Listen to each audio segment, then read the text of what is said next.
Welcome everyone. Thanks for coming to our session tonight, our DIY draft proofing Q&A with Arky Elston. Just having some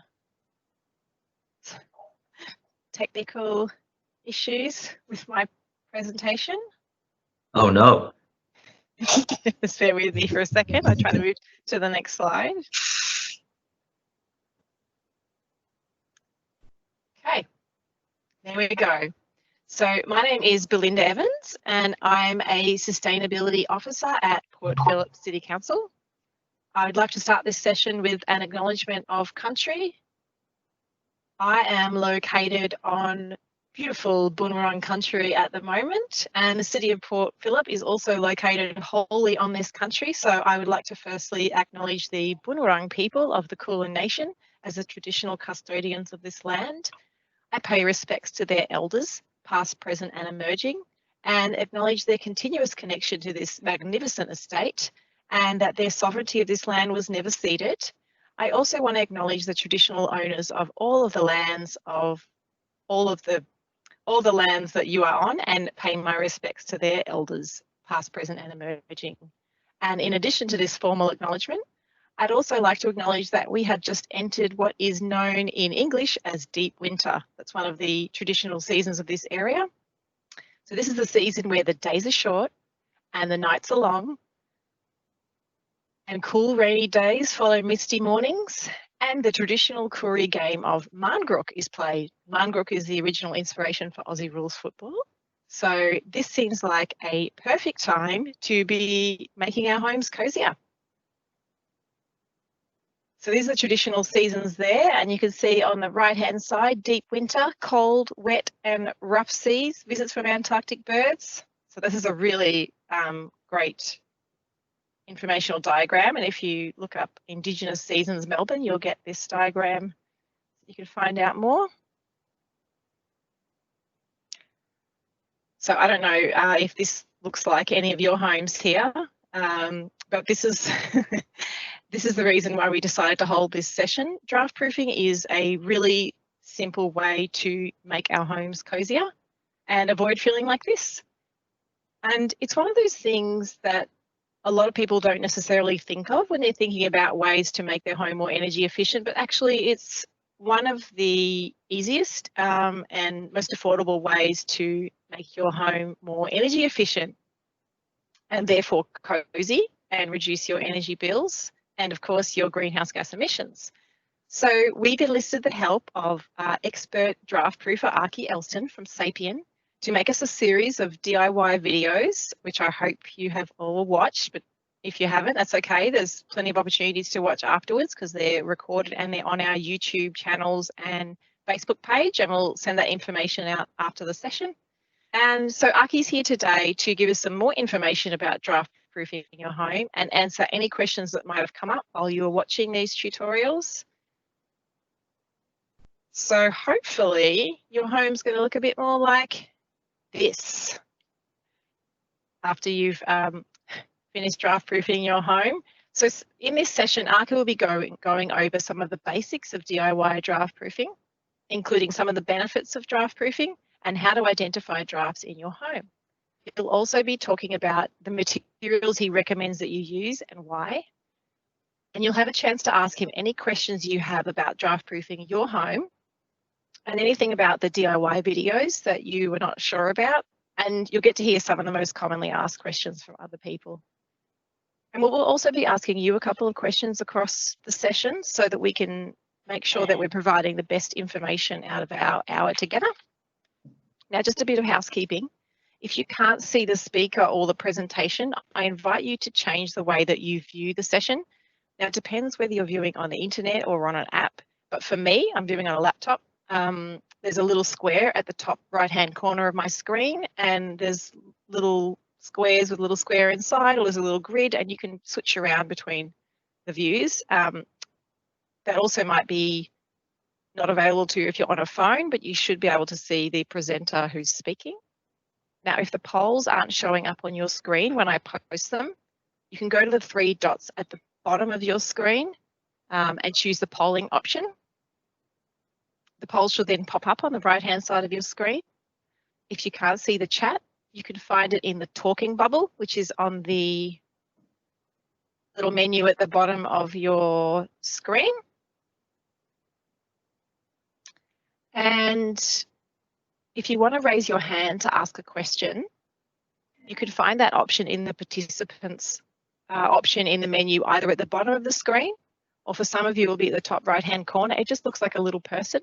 So if you click on that, then you should see all the names of the participants listed in a box on the right-hand side of your screen. And if you click on the little hand, I'll get alerted and I'll let you ask your question when the time comes. So we're going to do our best to get to all of your questions, but we might not be able to get to them all in the time that we have today. And if you have a burning question and we haven't answered it, you're welcome to email us at the end by responding to any of our event emails, and we'll get back to you as soon as we can, but we will try and get to as many as we can. Now, keep in mind that we will be recording this session.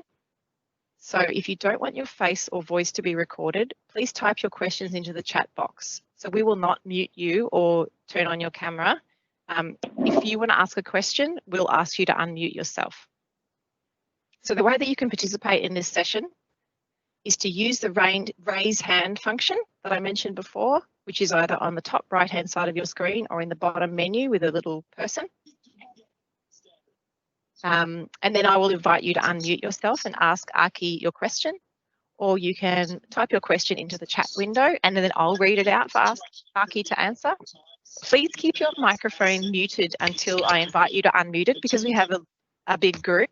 It can get pretty noisy pretty quickly if you have your microphone unmuted and you'll hear noise in the background.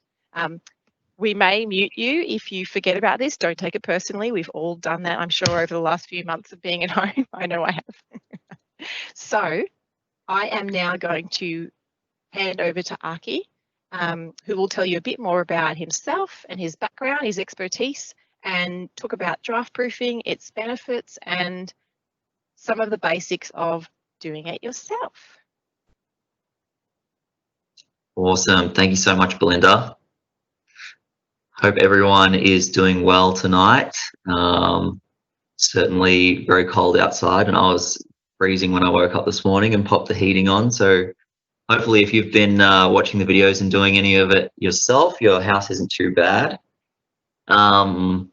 Feel free to pop on your video if you haven't and you're comfortable to pop it on, and I can see your facial expressions as I go through things. We can get a bit more of a casual, informal vibe and a back and forth going if you're with your mics muted. But yeah, a little bit about me. My name is Arky, and I started Sapien with a mate of mine a few years ago. We were both in uni. We were studying mechanical engineering, and we were both super into sustainability and energy efficiency.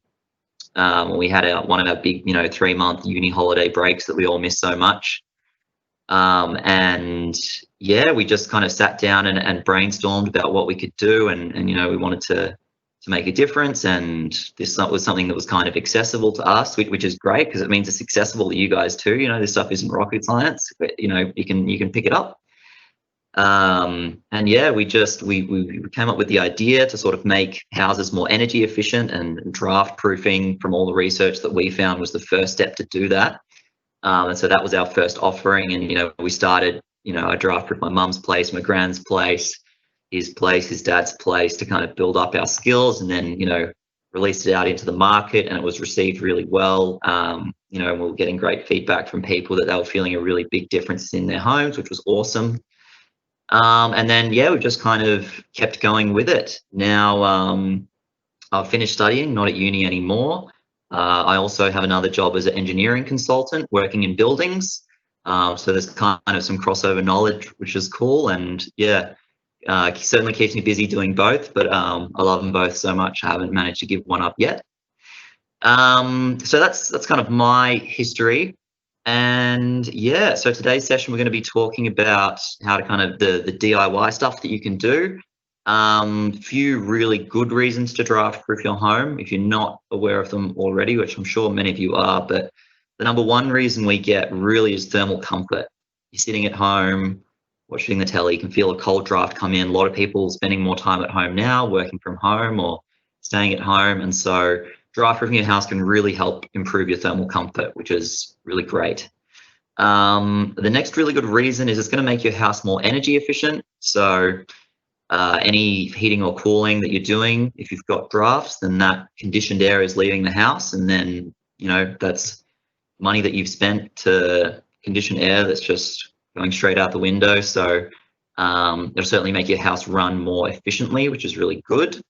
And as a byproduct of this, a very happy byproduct is it can reduce your carbon emissions. So less energy to run your home, less power being generated, less carbon emissions into the atmosphere, which is something that we all want and is very important.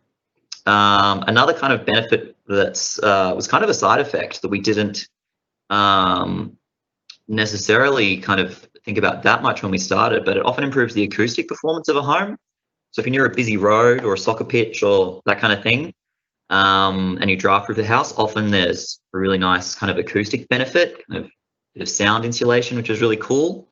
And it's also going to help keep bugs and dust out of the home. You're sort of getting a bit more of just a barrier between the outside and the inside environment, which also has implications if, say, there's another bushfire event come summer next year. I know the air quality wasn't that great in Melbourne for a little while, so obviously the draftier your home is, the more difficult it is to separate the outside environment and the inside environment if air quality is poor.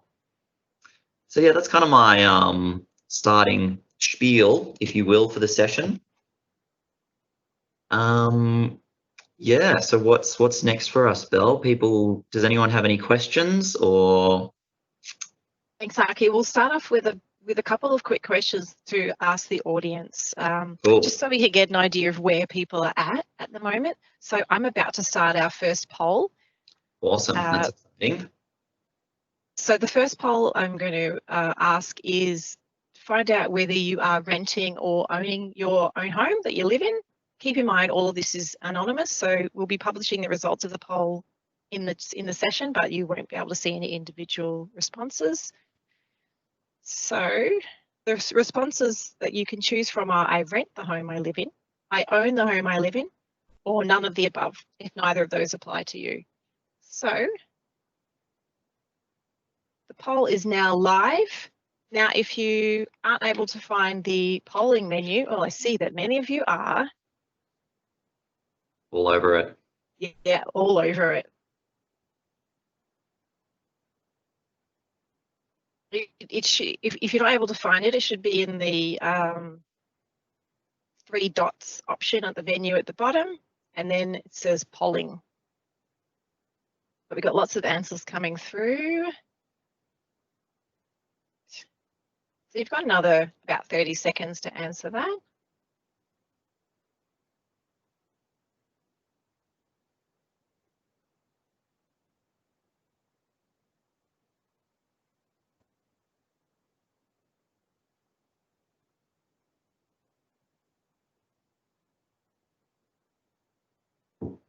Oh, and thanks for your questions. You're most welcome to submit them now. And once we get to the question time, I'll start reading them out. So please feel free to ask questions at any time, and I'll just be in the queue. Another 7 seconds to answer the poll.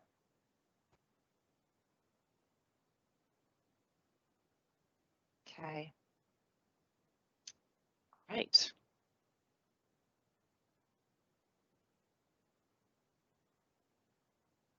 So you should be able to see the results there. So most people on the session own the home that they live in. That's interesting to hear.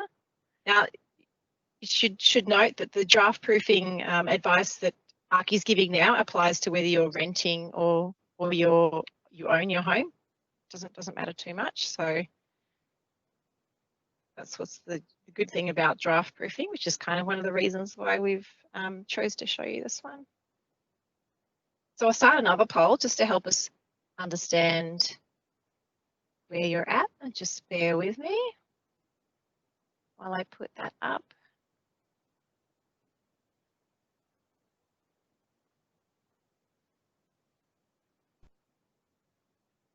Okay, so the next question we're going to ask you is where you are on your draft proofing journey. So there's 6 options are I've watched the DIY draft proofing videos.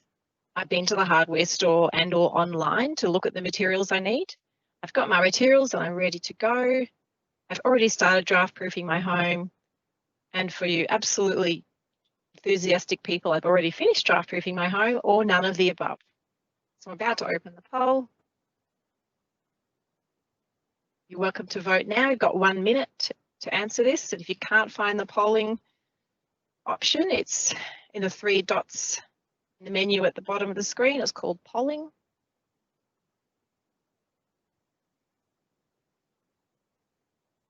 I love this about having online sessions. I get to see in real time what all of you are up to, which is really helpful for us because it helps us to understand what it is that we can be doing for you in future, how we can best cater for your needs. So we've got another 20 seconds for you to answer the poll. Everyone's in a very different place, which is really exciting. So we'll be able to speak to all stages. I mean, if you've already finished it, good on you. But Arky can definitely speak to other things that you can do apart from what is in the videos, if we get time, depending on how many questions we get. Loving the questions coming through too. Yeah, thank you so much for those.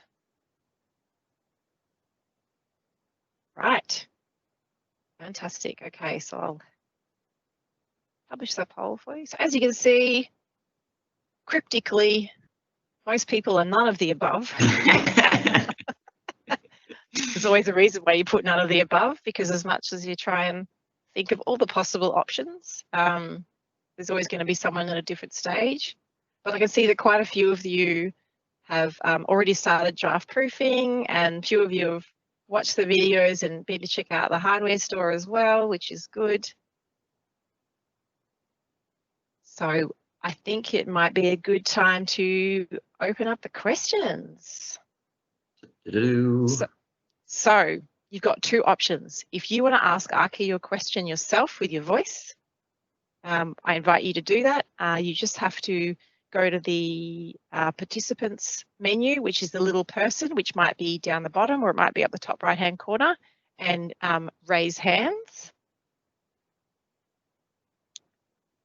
And then I will see you raise your hands. Now I have to ask you, when you finish asking your question, can you please unraise your hand? Lower your hand, I should say. All right. So bear with me because I've got lots of people to monitor here. So I can see we've got some questions in the Q&A box. So the first one is, I'd like advice on sealing double hung sash windows. I just can't get it right. Tell us about Sash Windows, Arky. Yeah, Sash Windows is a tough one. So fair question, Hands G. Thank you for asking that. If you're comfortable popping your mic and video on, feel free to do so. If not, all good. But yeah, Sash Windows are a tough one. And it depends on how much room you've got to fit the seals in. But I was actually just looking at some Sash Windows the other day, and often what we find is, so you've got along either side, and for people who aren't sure what Sash Windows are, it's the ones that slide directly up and down. But so often there's air coming in from the sides, and if you've got room, what you can do, one I prepared earlier, get some brush seal. So this you can get from Bunnings, at least that's where I get it. The packet looks like this. And yeah, it's just a little bit of brush with some adhesive backing. Everyone can see that. And yeah, you can cut it to size and just pull the backing tape off, and then it's sticky and you stick it on. And so what you can do is run that along the frames on the inside if there's room. Sometimes there is, sometimes there isn't. You do get a lot of variation in Sash Windows, but actually I saw the question and I just got up a little photo I took from a draft proofing audit the other day where I just stuck on a little test piece. I don't know how well my screen is going to show up on the camera, but you can see there how I've just stuck on little bits of that brush seal there. So you'll want to sort of slide the window all the way up, stick the brush seal on, so that it covers at the very least sort of all of the area where the window is closed, because that's when you want it to be draft proof, is when you've got it in the closed position. Yeah, and so that can kind of help mitigate it. Often, full disclosure, with Sash Windows, most of the time we can't get a perfect seal.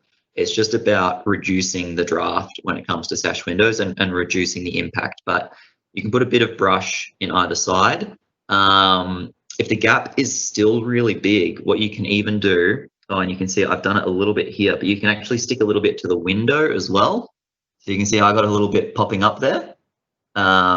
So that way you've kind of got the two brushes meeting each other there.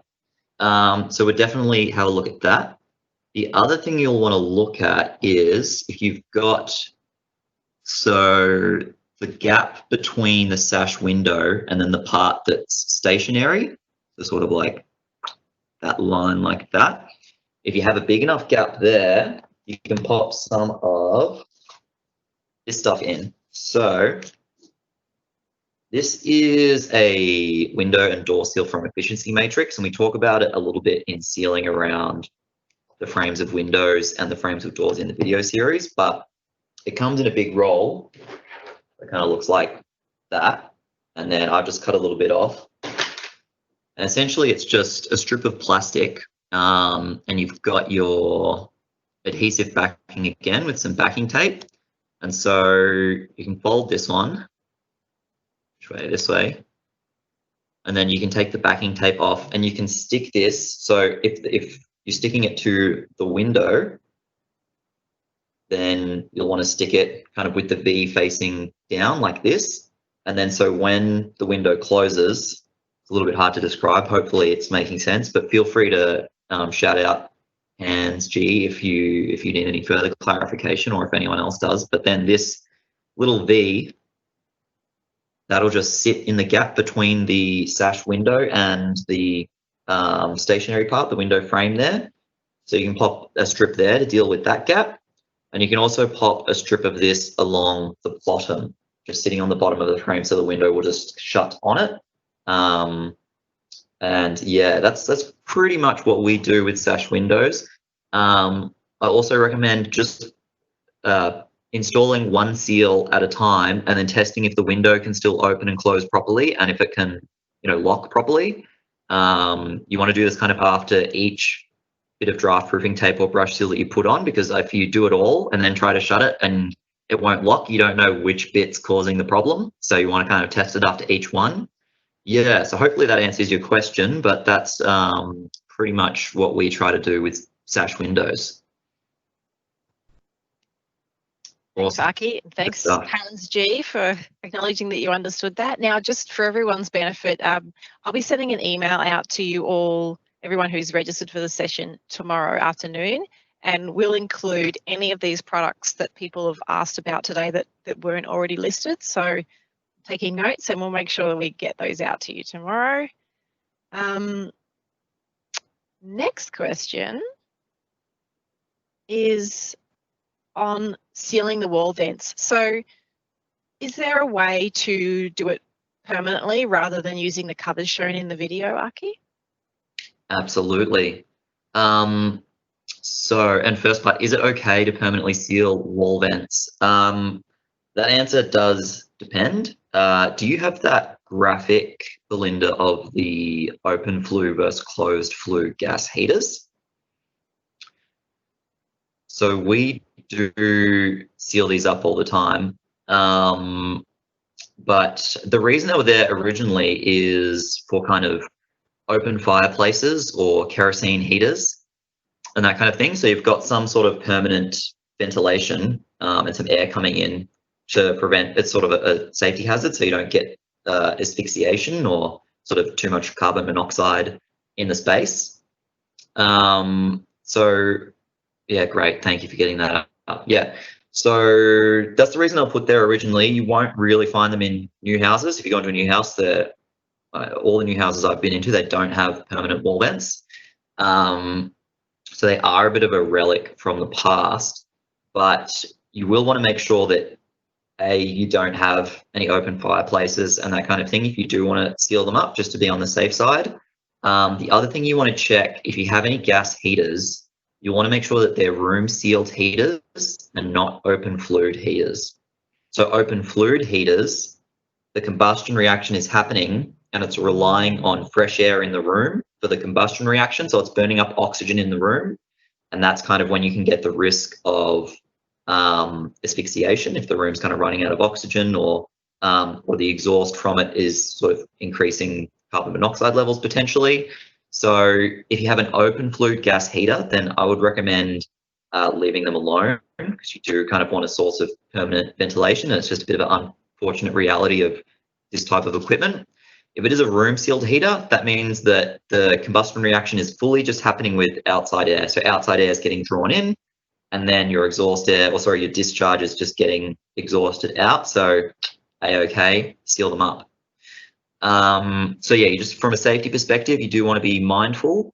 But yeah, generally we do try to seal them up.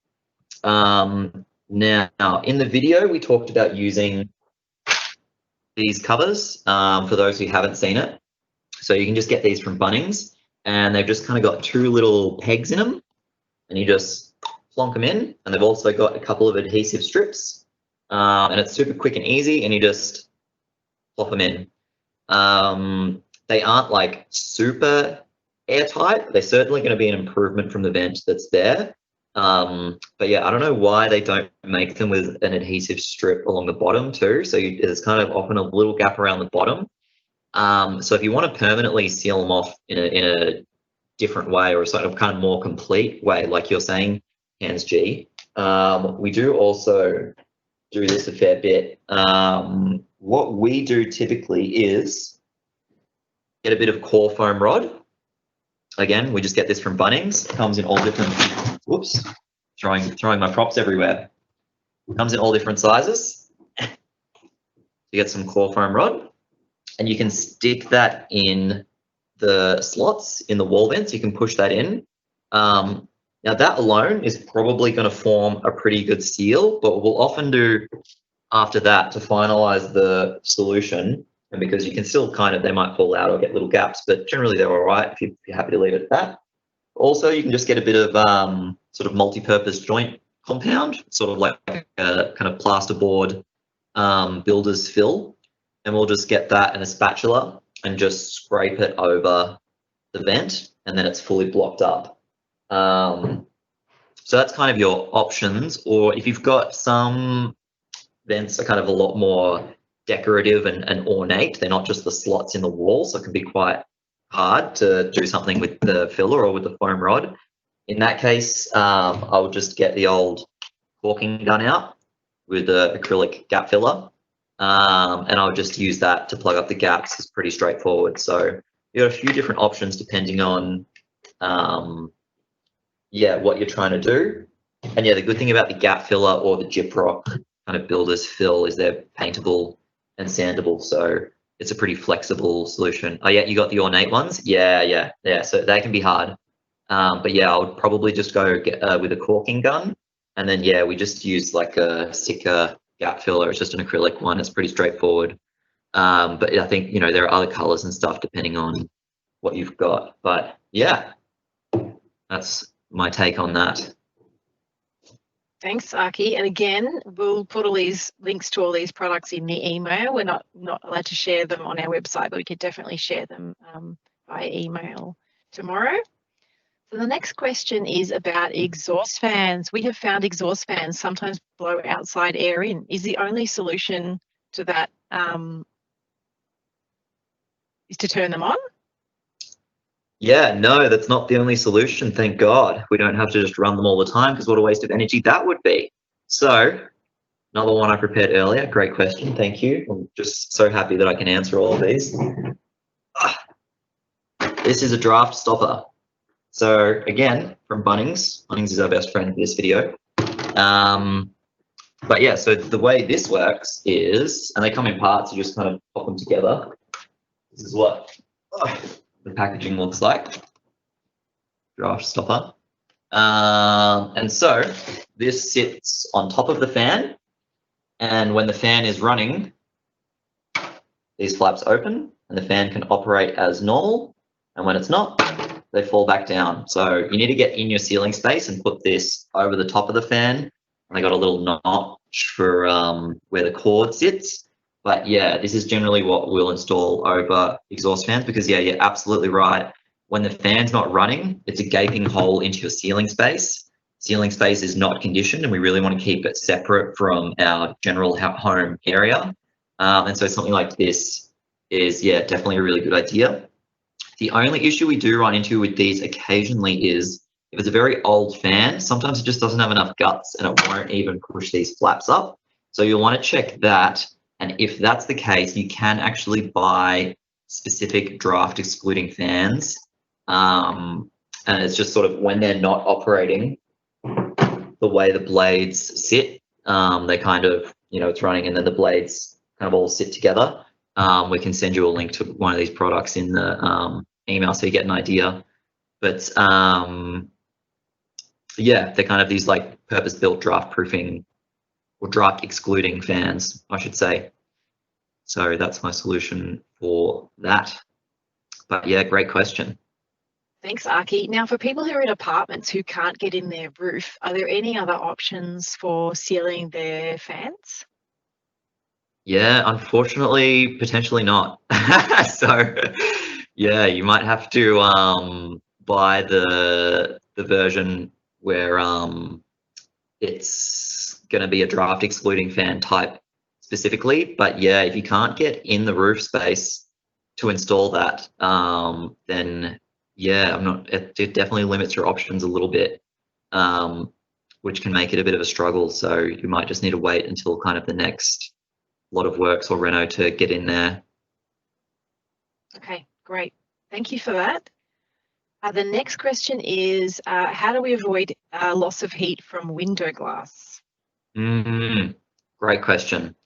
So yeah, often, and I will say, as part of the energy efficiency journey, glazing is generally something we would look at after draft proofing, after lighting, and after insulation, because one, improving glazing is quite expensive, and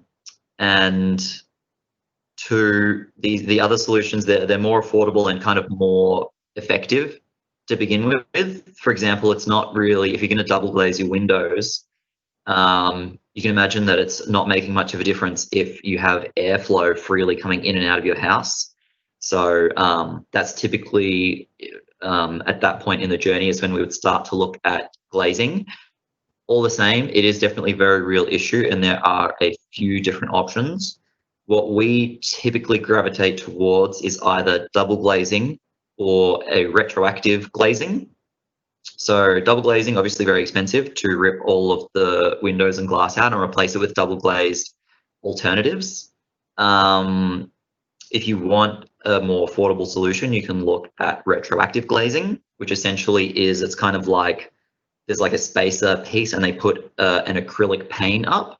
And so then you're still getting that kind of 8 to 10 mil air gap, which will sort of reduce heat transfer through the glass, and yeah, really help with that. And it won't prevent kind of sunlight getting in those winter months. So yeah, that's definitely something to look at. There are other options sort of with like low E films or window films. This is something you want to be a little bit careful with, and the same benefits aren't necessarily totally apparent to us. But so if you have a low emissivity film that you put on your window is going to reflect more light, and it's going to emit less heat, so you'll lose less heat out of your home, which is great, big win. But also, low emissivity films are going to prevent sunlight from coming in, which will warm up your home. So then the benefit in winter becomes kind of dubious. You're like, you win some, you lose some. So it's not, the kind of cost benefit isn't totally apparent there, or the overall benefit in general at all isn't necessarily there. If you've got southern facing windows, then probably go for it. But if they're northern facing windows, where in winter you really want that low angle sun coming in to help warm the house up, then I would tend to stay away from low emissivity films. Yeah, what else? Otherwise, there are other types of films that aren't low emissivity films. And low emissivity films, they're great in sort of the summer application, hot. So if you're in a much hotter climate, then you might go for it, as long as the glare's not bothering your neighbours too much. But in our climate zone, I'd probably shy away from it. There are other types of films you can look at. And then, yeah, just sort of a case-by-case basis, then just sort of make sure you're doing the research, doing your homework and looking at what they provide. But generally, I think the real kind of cost benefit is more skewed towards double glazing alternatives. Yeah. Thanks, Arky. Are there any of these retrofitting glazing materials that we can provide links to in the email afterwards, or are these a bit more of a specialised product or service? Yeah, it's a specialised service. You wouldn't be able to do it yourself, but yeah, we can definitely provide a resource to the business that does it. We can provide that in the email, definitely. Okay. And if anyone's interested, feel free to reach out. And just for all of you in the session, we'll be providing Arky's contact details as well in the email afterwards. So if you have any specific questions about this, Arky's very kindly offered to answer them. But we'll try and get to as many as we can today. And the next question, 2 people have asked about range hoods. So how could we look at preventing some air loss through range hoods? Yeah, like for the kitchen exhaust we're talking about here. Yeah, it looks like, and cabinet cavities. Someone has a stainless steel flue that you can see right up into the roof space through it. Right. Okay. Interesting. Yeah, range hoods typically, yeah, we don't do a whole lot with range hoods, to be completely honest. There aren't any readily available solutions for draft proofing them, to my knowledge, unfortunately. And so, yeah, it's not something we've really come up with a solution for. I mean, if it's sealing around the range hood, which you definitely want around the range hood to be airtight, because if that's open into a chimney or flue, then you're going to have draft coming in around the range hood. But yeah, in terms of actually sealing the flue or the chimney behind the range hood, it's quite tough because, yeah, it's not as simple as putting the draft excluder on the extractor fan, and also the discharge is going to be a lot sort of more oily. And so you don't want it kind of running back down into the range hood. But yeah, unfortunately, that's not one I've got a great solution for. So I'm sorry about that. But if anyone has it, if you come up with a brilliant idea and you fix it, let me know, because I'd love to help more people out. But yeah, range hoods is a tough one. When you're talking about cabinet cavities, is this the kind of thing like where you open a cabinet and you can see like a hole in the back into the wall or something like that? Feel free to turn on your mic if you're comfortable to. Otherwise, I'll just assume that that's the case. Open the drawer and feel the draft. Yeah, cool. So yeah, open it, have a look in it. And if you've got gaps, this depends on the size of the gaps. But depending on the size, there are a few different ways to approach it. If they're small, I would get back to the trusty caulking gun and just attack it with this guy. Just get after it, seal up all of the gaps that you can find into the wall space, and go after it with that.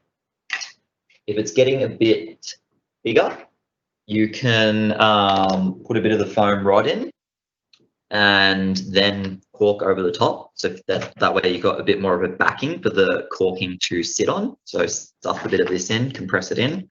Again, this comes from Bunnings if you weren't in the video earlier. And you can cork over the top. And then if it's bigger even than that, and we have seen this, some houses unfortunately just aren't built very well, then if you're feeling quite handsy, you can go and get a bit of kind of spare plasterboard. You can just get kind of like 1 meter by 1 meter, or I can't remember what it is exactly, but it's like just for patching up missing bits, and then you can get the plasterboard and start to fill it in. And there's probably perhaps a little bit too much to get into there, but if you wanted to talk to me afterwards, we can certainly get into it. But yeah, you need to kind of cut the plaster to size, and depending on the gap, if it's a really big kind of long one, often we'll stick like a little bit of scrap timber in behind it and screw it in, and then you can put the plaster over the top so it's got some backing, and then back to the trusty old gyp rock all around the outside to join it to your existing plaster. So yeah, there's a few solutions there, just depending on the type of problem. But yeah, that's what I would be looking at. Thanks, Arky. It looks like there's really only a handful of materials that you need to sort of fix a few of these problems. I think those of us that don't have a caulking gun, I think we're going to have to go out and invest in one. Oh yeah, yeah, that's our most used toy by far. That and the efficiency matrix seal and the caulking gun, yeah, for sure. It's quite good that you can do so much with only a few bits and pieces. Yep. I guess that's why it's one of the quick wins with making your home more energy efficient. Mm-hmm. Right. So absolutely. We have a question that's, I guess, it's relating to draft proofing, and I'll ask it. We've got a little bit of time. So I found that my bedroom windows are sometimes covered in water in the morning. Is this because of poor ventilation, and what can we do about it? Is this condensation? Is this going to increase with sealing drafts? Yeah, so that's a good question, and it does start to get a little bit complex when we're talking about relative humidity and dew points. So I would suspect that the reason you're getting condensation on your windows is that those surfaces become very cold when it's cold outside, and when you get cold surfaces inside the house, it will, so cold air can't hold as much moisture as warm air. It's just the properties of air. And so if you have kind of warm, relatively humid air in your house, which generally it will be a little bit more humid because there's the kettle and you're producing humidity as well, then as that hits a very cold surface, then it can condense, and then you're getting those droplets. Now, this isn't necessarily a problem that would be solved by draft proofing, unfortunately. If you really want to, it can help a little bit, but really you want to reduce the surface temperatures of these surfaces in your home. And the way to do that is you're going to be looking at retroactive double glazing or actual double glazed windows.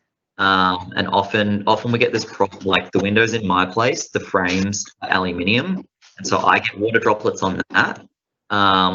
And yeah, it's because we really shouldn't be using window frames that aren't thermally broken or that are made of highly conductive materials. And it's just an unfortunate reality of those window types. So if you are in the business of getting new windows or looking to improve them, I would highly recommend that they're double glazed or even triple glazed, potentially overkill here and getting quite expensive, but at least double glazed, I would say.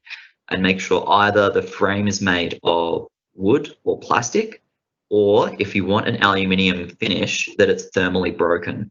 So you can buy windows and they'll have an aluminium finish on the outside and inside, but inside they've got a strip and it's either wood or plastic. And that's because that's a much better insulator than metal. And so then your surface temperatures inside aren't going to get so cold and you're not going to get condensation on those surfaces. So yeah, that's my thoughts on that issue. Thanks, Arky. I'm seeing a bit of a possible future investment for people that own their property for double or triple glazing even. It's come up a few times. Yeah, it's a good one. Yeah. All right, we've got time for one more question. I do see that there's a question about drafts coming around the oven, but I'm going to assume that that's very similar to sealing the gaps around the cupboards. Totally. Yeah. There. And I'm going to move on to the next question then. So our home has hardwood, which has started to shrink, and some areas have exposed gaps, including around the windowsill and between the roof and the wall. We'd like to fill this in, but we don't know if we should use an expansion foam or a tradies. That'll be bog. bog? Ah, yeah. And if Yep. there'll be an issue with renovations down the track. Yeah, okay, cool. Exposed gaps, including around the windowsill and between the roof and wall. Roof and wall. That's interesting. We usually get them around the skirting and the floor, so between the wall and the floor. So what I would be looking at is trusty timber filler. If they're wood, I would go with a timber fill rather than a general purpose bog, although a general purpose bog may be perfectly fine, but you might as well get the product that's made specifically for that purpose. So yeah, these are pretty good. If the gaps are getting quite big, you might want to look at kind of just getting some scrap wood and kind of putting them into the gap and then using the timber filler over the top. It's not going to do kind of really big holes. You want to just try to cut something roughly to size, stick it in, and just give this something to hold to. But yeah, I'll be looking at a timber filler around the windows and that kind of thing.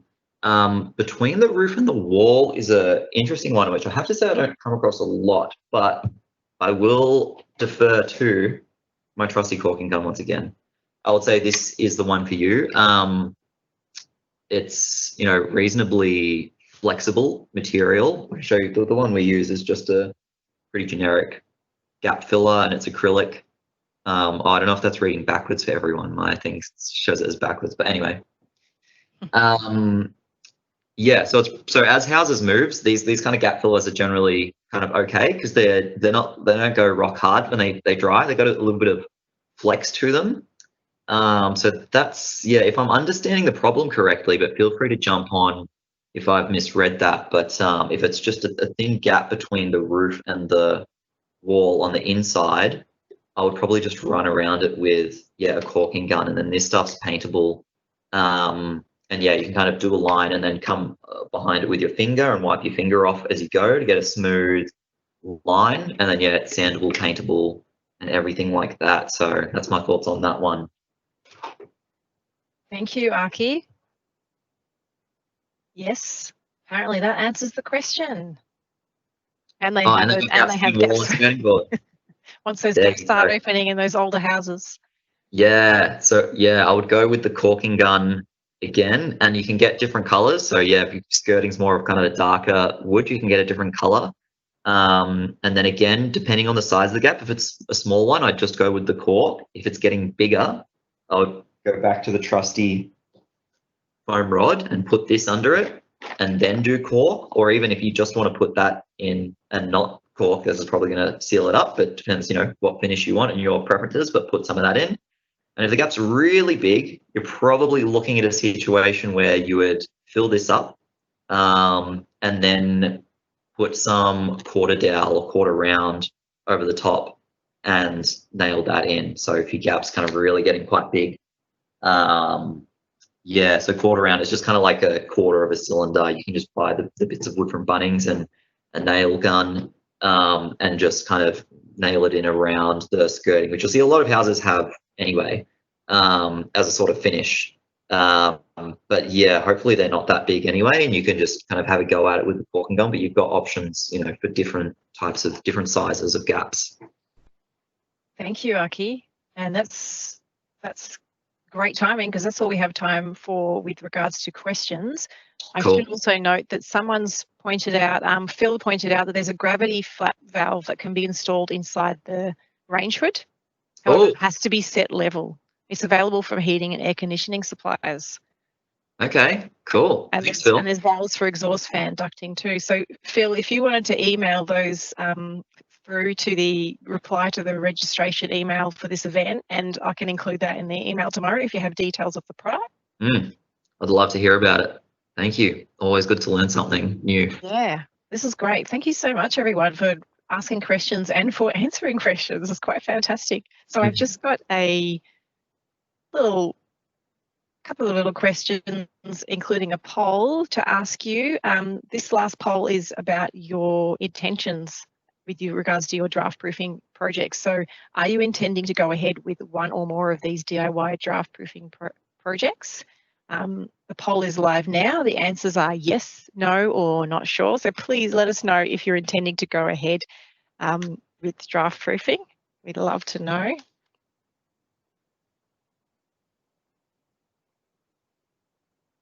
And I'm also going to be asking you next if there's any other information that we can provide you. So please, if there's any other information that we can provide you, please also put that into the chat box, and we'll do our best to put all of that in the email tomorrow.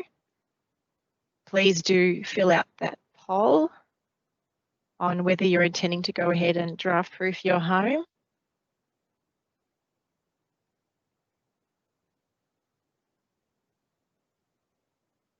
It's got about 10 seconds to answer that poll now. Lots of questions, lots of responses coming through.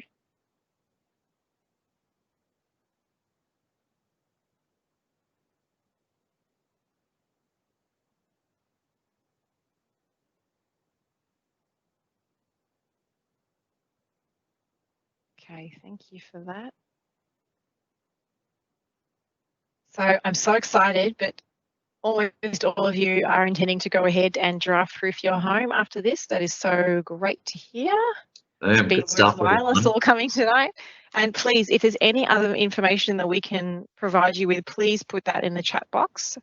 Now, the other question I have, and I'm going to type this one in for you so you can see it. Are there any other energy efficiency or sustainable home garden DIY projects that you'd like more information on? So we'd love to know about any other topics that you're interested in, whether it's energy efficiency or anything else to do with sustainable living. Please put that in the chat box too, or you can also respond to our email we send out tomorrow if something comes to mind, and we'd love to help you out if we can. I'm going to type that in now, and that's an open text, so please use the chat box to respond to that.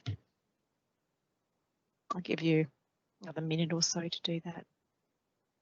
We do, as we see, composting. That's a really popular one. Everyone's getting into their garden now that we're at home. And I don't know if you have noticed, but this workshop is part of a series that we've been holding with Yarra City Council, Glen Ira and Stonington Council. We've come together to give you a series, so there are actually some other topics, and I believe one of them is composting. So please, I'll send out a link tomorrow, but have a look at all the other workshops that are coming up on our website. They're all free, and there's lots and lots about gardening. Solar, yeah, that's a really good topic. Now, Esther, do you mean solar, do you mean putting solar on your home? Is that what you're talking about? Or do you mean something else? Yes, thanks, Esther. Okay. While people are filling that out, I just got up another little photo from some permanent wall vents that I sealed up the other day. So that's what I can't remember who asked the question, but I can't read that one. It's a bit fuzzy. The pictures were good, but we can't see the text. On this, there's no text. It's just. What is it?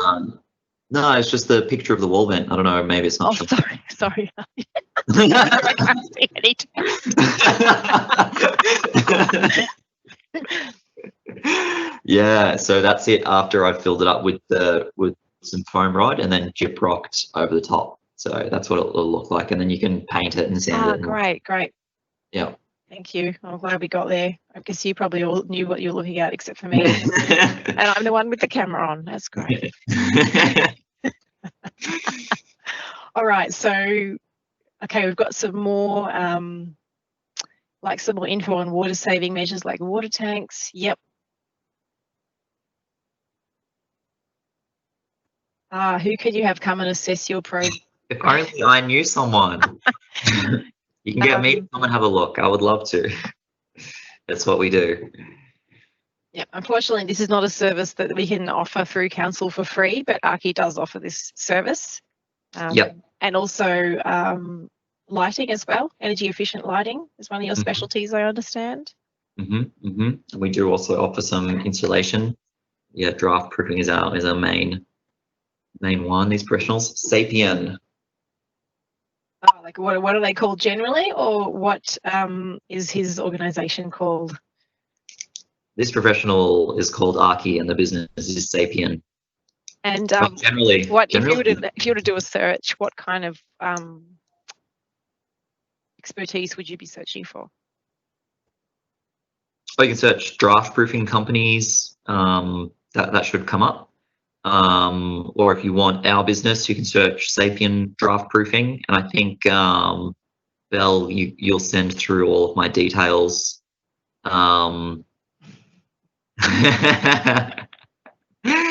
You can send through all of my details and feel free to reach out. We do draft proofing audits and we do draft proofing. So more than happy to come and do an assessment.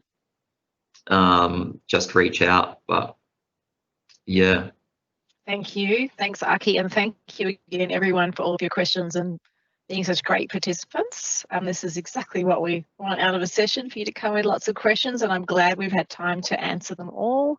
And again, if you have any that you think of after the session, you can send them to me via email, but I will be compiling an email tomorrow, so after that you'll have to ask Arky. So thank you, Esther, for suggesting some more information on saving water. Yeah, that's pretty important too. It's one that we often forget as well. So we've come to the end of the session now. Thank you again.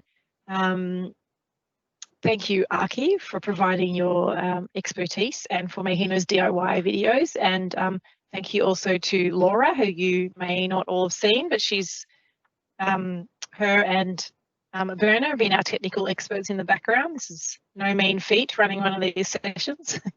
So I'll be sending out a follow-up email to everyone who registered tomorrow. So everyone who registered via Try Bookie will get an email. I'm going to put in a short survey in there. It would be amazing if you could answer it for me, because that can let me know how this session went and how we can improve in the future. Really appreciate you doing that. And we'll be putting up a recording of this session tomorrow, so you'll be able to view it again and view any answers to questions in case you missed anything. And of course, we'll include any additional information that has been talked about tonight, materials and that sort of thing, in the email. And yeah, please don't hesitate to contact us via email if you have any other questions. Thanks so much for coming, everyone. It was really fun. I hope you all enjoyed it as much as I did. Thank you. Thank you. Thank you very much.